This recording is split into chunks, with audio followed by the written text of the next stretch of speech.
Well, it doesn't really matter who gets the ticket because anybody could be a better president than President Bush at this point.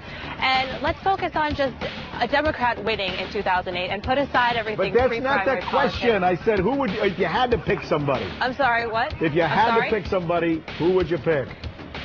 I'd pick a Democrat. Well, let's face it, I mean, all of the college Democrats, you know, we're so behind just winning a Democrat in 2008. It's time for the Democrat to win. Let's focus on that first.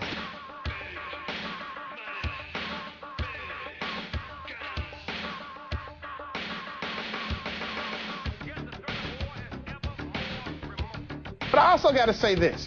I think that the Democrats have an opportunity right now to come forward and seize this opportunity. But I think so many of them are concerned about getting votes that they're trying to see which way it's going to go before they come out and take a political stand. They're all trying to reinvent themselves. None of them have any core beliefs. There is nothing you can depend on. This is like George W. Bush running in 2000 for a more modest foreign policy. There is nothing any of them believe in other than trying to get a monopoly on some kind of power in Washington. If we don't stop extending our troops all around the world in nation-building missions, then we're going to have a serious problem coming down the road, and I'm going to prevent that. You know, these people sell off a little bit of themselves each time they stick out their hand and they agree to do something for somebody to collect the money. And by the time they're in office, there's nothing left. No wonder they have no core beliefs. Slice by slice by slice, they sell themselves away. Hillary is no different. We are faced with a really, really tough challenge of people here that want to expand the war, continue to ruin brand name America, and decapitalize this country. And I think it's time the American people wake up to the whole bunch of them, the R's and the D's alike. Had my judgment prevailed back in 2002, we wouldn't be in this predicament. I was opposed to this war from the start and have been opposed to this war consistently. But I have also said that there are no good options now. There are bad options and worse options. Let me just tell you, I think Obama has given himself too much credit for his opposition to the war. It was very convenient for him to say that he opposed it before he was elected. But since he has been a United States Senator, he has fallen right in line on every vote to continue the war, authorize the war. His voting record on the war is identical to Hillary Clinton's. It's not as though there was ever a proposal to strand those Americans halfway around the world and leave them, but the war needs to be stepped down and defunded, and he hasn't done anything to get it done. 4 of these people here will say that it's George Bush's war. It was facilitated by the Democrats. They brought the resolution up. One of them co-authored it here, standing here, and so it's sure it's George Bush's war, but it's the Democrats' war also. There's information coming out. Senator Durbin, Mr. Strum in his book, that really points out that these people knew that there was 2 sets of intelligence going on at the same time, and they made a political decision to vote the way they voted. A political decision that cost, stop and think, we have killed more Americans than was done on the 11th of September. More Americans died because of their decision. And you now say there are 2 parties in Congress right now, big government conservatives and big government liberals, and the only difference is what they want to spend money on. So I would say that in some ways, yes, they have some differences, but in other ways, I think Republicans have grown to act just like Democrats. And I have my suspicion that whether Democrats or Republicans, they're not going to get out of Iraq even after the election. I don't care who's elected. We went in there for the control of oil. This was an oil war by George Bush. The Democrats bought into it in the Congress, and you think that they're going to give up this control of oil? Will you pledge that by January 2013, the end of your first term, more than 5 years from now, there will be no U.S. troops in Iraq? I think it's hard to project 4 years from now, and I think it would be irresponsible. We don't know what contingency will be out there. What I can promise is that I will drastically reduce our presence there to the mission of protecting our embassy, protecting our civilians, and making sure that we're carrying out counterterrorism activities there.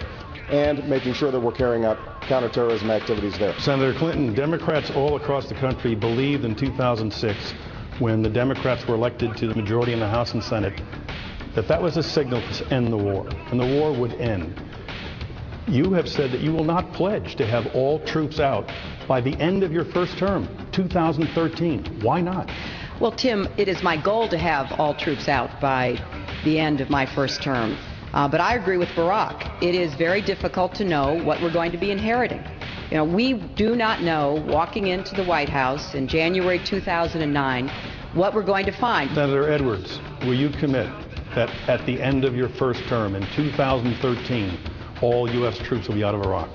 I cannot make that commitment. I think the problem is, and it's what you've just heard discussed, is we will maintain an embassy in Baghdad. That embassy has to be protected. We will probably have humanitarian workers in Iraq.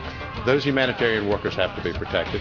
I think somewhere in the neighborhood of a brigade of troops will be necessary to accomplish that. Who do you mean when you say someone who loves the war and loves neocons? Well, the people who have run our foreign policy, all the advisors that the president has had, but they advise the Democrats as well. I mean, those who say we can't take anything off the table as far as Iran is concerned, those who say we can't get our troops home, and this is on the Democratic side as well, for 2013, I mean, they are in control. The people who believe in interventionism and an aggressive foreign policy are in control of both parties. Congressman Kucinich, please. As the only one on this stage who actually voted against the war and voted 100% of the time against funding the war, I have a rather unique perspective. I've introduced legislation, H.R. 1234, which is the plan to end the Iraq war. To me, it is fairly astonishing to have Democrats who took back the power of the House and the Senate in 2006 to stand on this stage and tell the American people that this war will continue to 2013 and perhaps past that. I want everyone to know, I want the American people to know that I've been on this from the beginning, and I know that we can get out of there 3 months after I take office or after the new president takes office if one is determined to do that. It turns out the democratically controlled 110th Congress may be more worthless than the bunch that preceded them. That's possible. The democratically controlled Congress handed President Bush exactly what he wanted, more than he asked for even.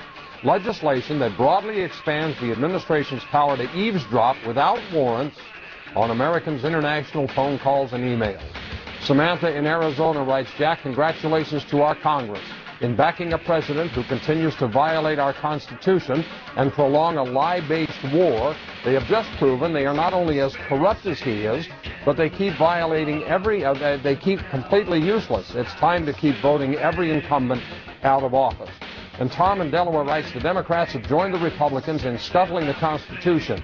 I am less afraid of a terrorist attack than I am of my own government.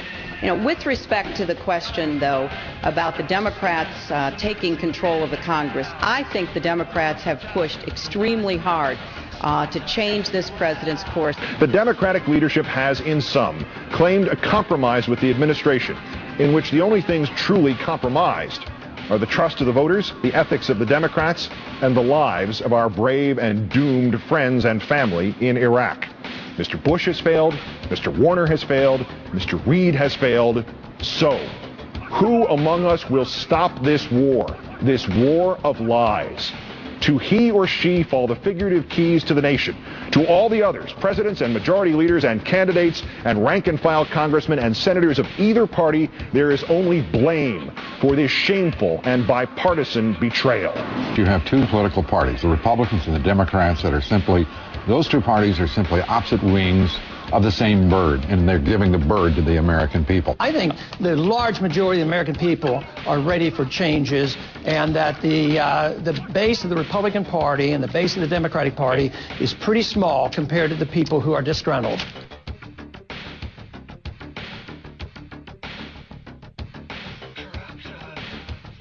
We must guard against the acquisition of unwarranted influence, whether sought or unsought, by the military-industrial complex. President Eisenhower was absolutely right, and he understood. Think about it. If the war was a money loser for Wall Street, would we still be at war? The military-industrial complex not only controls our government lock, stock, and barrel, but they control our culture. This is done by emphasizing property rights and freedom of the individuals, making sure that the powerful special interests don't control Washington, that the military-industrial complex doesn't suck away all the wealth of the country, and then we would have prosperity. This is what we need. I'm tired of seeing gravel in these debates. I'm tired of seeing Kucinich. On the Republican side, Ron Paul, he's a joy to watch, I got to admit, but I don't want to hear these guys. They're not the real candidates. So what do you want to hear?